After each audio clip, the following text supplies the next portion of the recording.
Welcome back, everyone, to Story Time with the Wimberleys. Grab your pillow and blanket and let's get ready for story time. Today's story is Merin and Her Very Bright Star, a story of resiliency. Resiliency means to get better from a difficult or tough situation. Written by Mier, illustrated by Ethan Rothler. Let's get ready to read. Merin and Her Very Bright Star.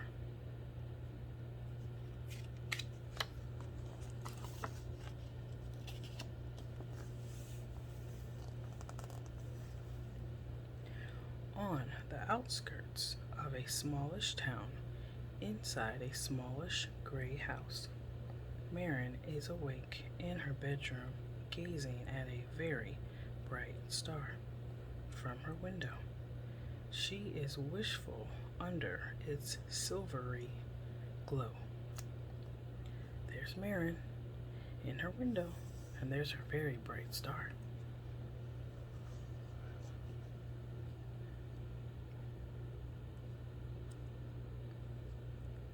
There's Merin sitting in her window, and that's her very bright star.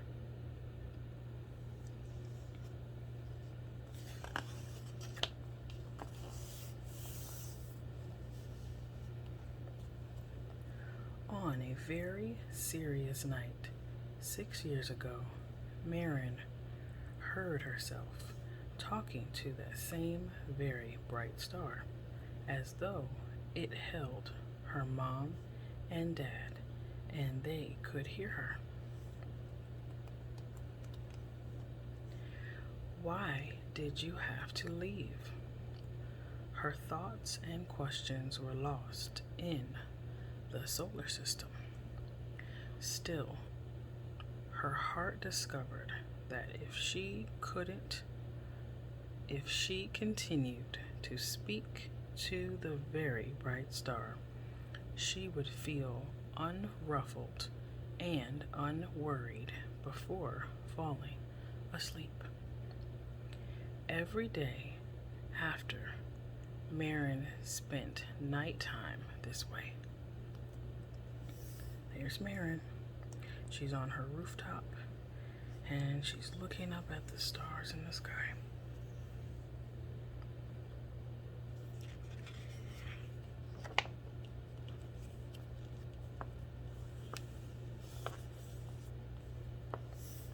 You see, Merin's parents are lost. They left Earth when she was 3 years old. At that age, she did not know how to miss them, and now she does not know how to remember them. Missing them is confusing and can feel like a dark and open space. There's Merin, and it looks like she's sitting on a hill, and she looks very sad.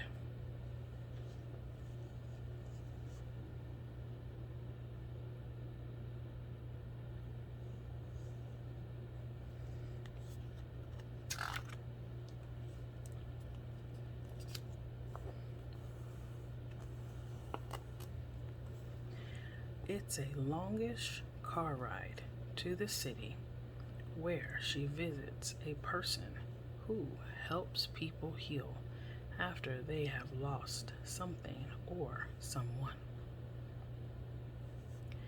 Here's Merin's house, and it's a long, winding road to her journey to go talk to somebody, and it looks like she's going into a bigger city. And there's her car, and Merin's inside.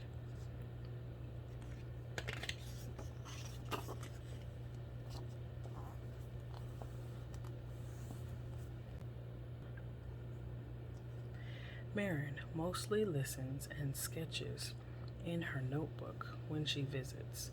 She did trust Miss May with her secret, and if word got out elsewhere that she talked to a star each night, she would be laughed at. So this is Miss May's tag. This is Miss May's door. And on the sign that's hanging on the doorknob, it says counseling in session. A counselor is somebody that you speak to or talk to. In every visit with Miss May, Merin hears, "It is not your fault." And so she almost believes that all the gloomy and serious things that happen are not her fault. Here's Miss May, and here's Merin. And Merin is drawing a picture for Miss May. And they're sitting here and they're talking to each other. So this is Merin's counseling session. And sometimes in counseling, we can talk about serious subjects.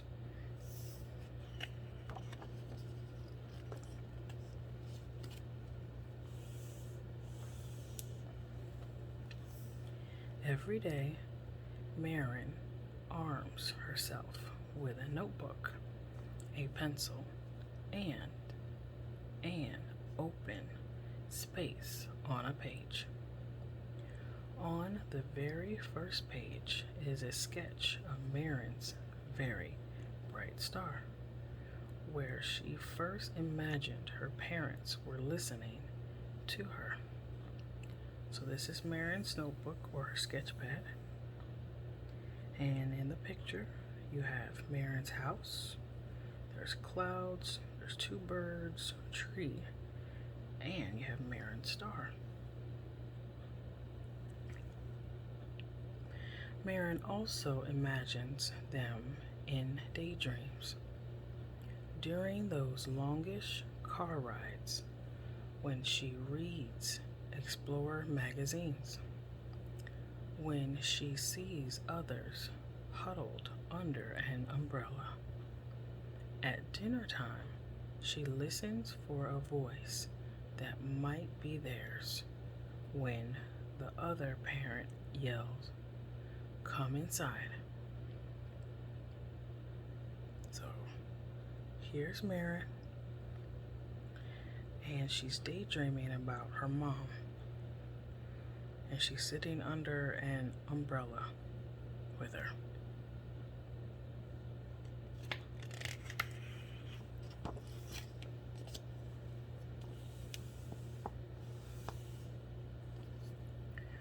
During every celebration, she looks for them. So Merin it looks like she's sitting down at the table and she's eating dinner. And she is daydreaming about her dad and her mom. Now, remember, Merin's mom and dad left Earth a long time ago. So these are all in her memory. Bright and beautiful things have a way of reminding her to wonder about them. The very first time she saw rainbow sherbet colored lights dancing in the night sky. Here's Merin, and she looks like she's sitting in the grass, or it looks like a little island because we have a little lake all around her, and she's looking up at the sky, and it's colorful. You can see the stars. We have pink, yellow, green, purple.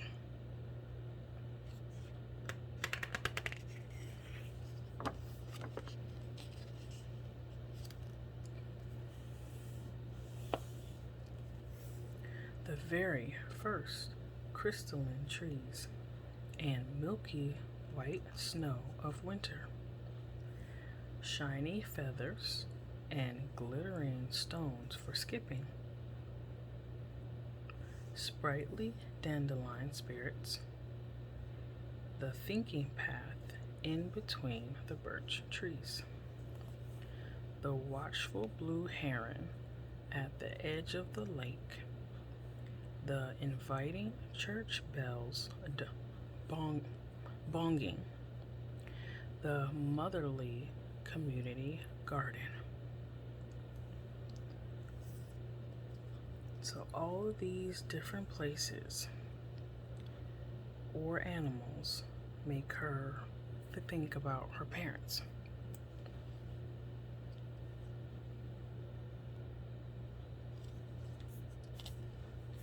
So in the first picture, we have Merin, and she's writing in her sketchbook or drawing in her sketchbook. And you can see she's sitting on grass and she has dandelions, and they're just floating all around her. The next picture, we have trees and a lake. And then we have our herring bird and the community garden. So all of these are places that she thinks of her parents.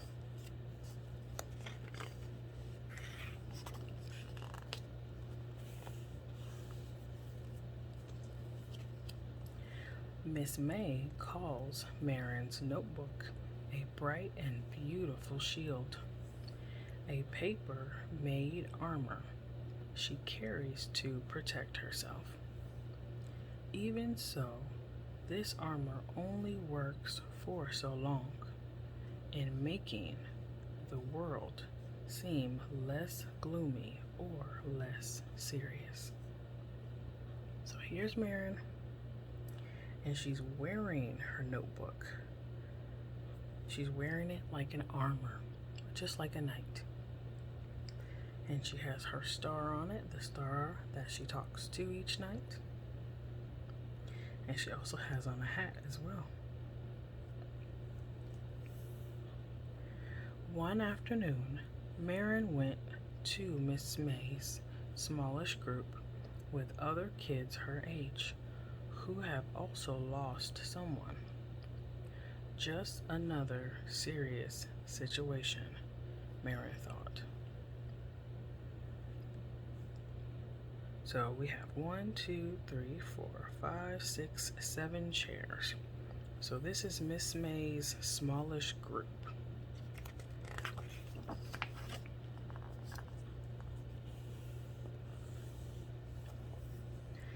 As she settled into her seat in the circle, she noticed Leo, the fierce, as he likes to call himself, also in the group.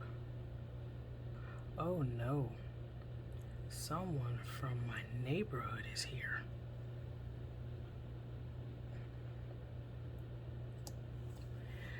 Merin pulled out her notebook and began to sketch the planet Venus.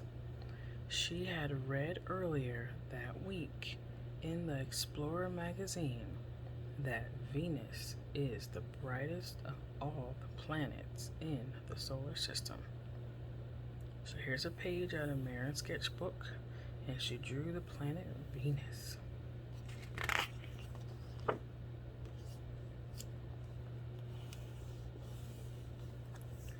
Does anyone know what resilient means? Miss May asked the group. Merin kept her head in her notebook and listened.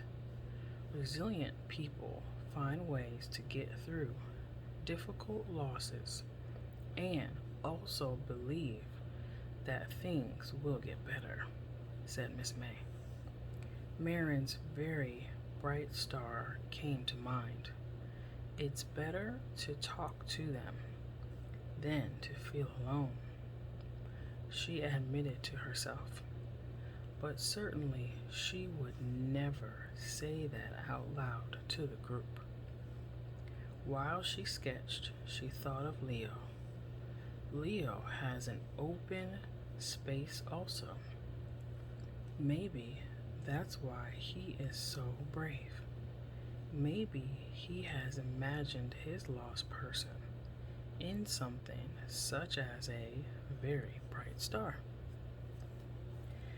As she headed out, Miss May pointed to the sketch and said, Venus is sometimes called the evening star because it is brightest right after the sun goes down, and so it only appears as a very bright star.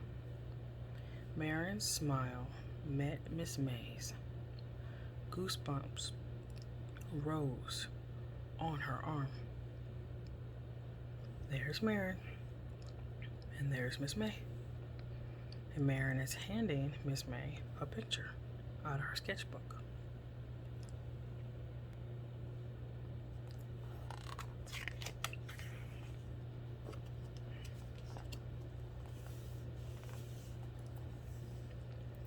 That evening, she scanned the smallish bookshelf in the smallish gray house and pulled down the astronomy guidebook, grabbed a headlight, and went to bed early. So this is Merin, and she's reaching on the bookshelf for the astronomy guide. She compared the night sky in the guidebook with the stars outside her bedroom window. As it turned out, Merin's very bright star was in fact Venus. Here's Merin sitting in her bed. She's reading the astronomy guide.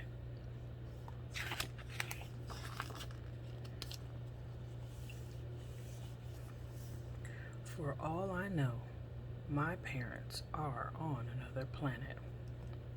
Merin mumbled. If only all lost people went to Venus.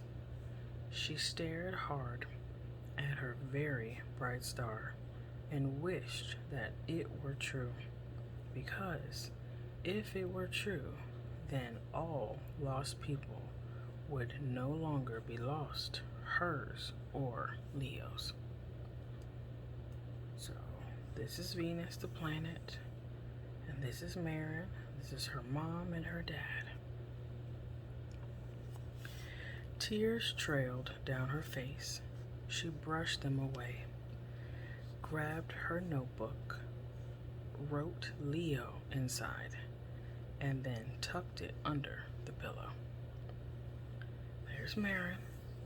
She's holding the astronomy guide and holding it tight. And she has a tear that's dripping from her eye.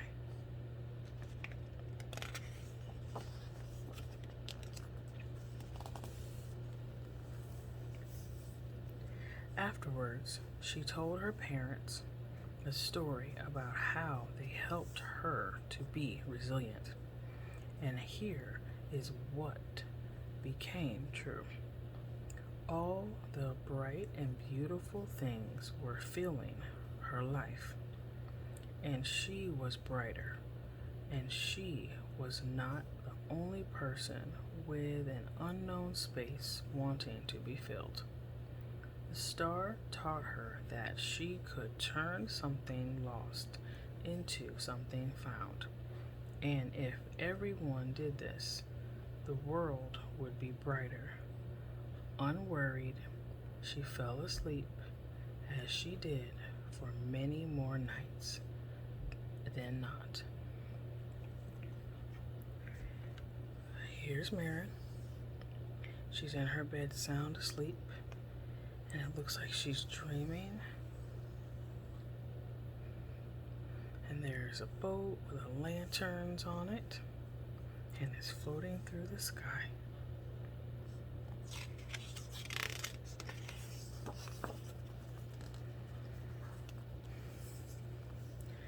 One evening before her next birthday, Merin and Leo sat outside the smallish gray house on the outskirts of the smallish town, listening to the echo of wailing loons as the last light in the sky turned to indigo and dim stars emerged.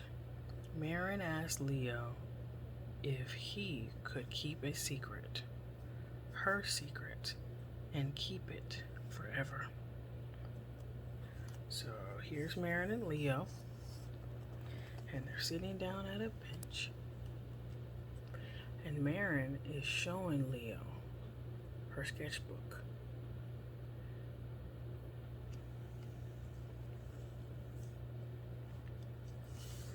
"What do you believe?" she told him. And there's a bird, there's a lake, and a beautiful sunset.